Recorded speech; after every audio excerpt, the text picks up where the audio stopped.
malalaki ang aking peaches here. Kita niyo dyan, ang laki na. Busog lagi yung mga squirrel kasi kinakain lagi nila yan. Ayan ako, itik sa bunga, itik sa bunga.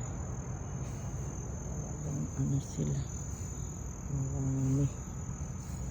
Ayan, nag-aano ko bakit nakakaganito ito.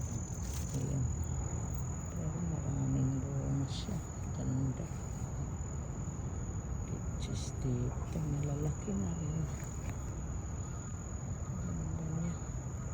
Ito, kaya lang yung iba nagkakaroon na siya ng malalaki na yung pero logo lang niya yun.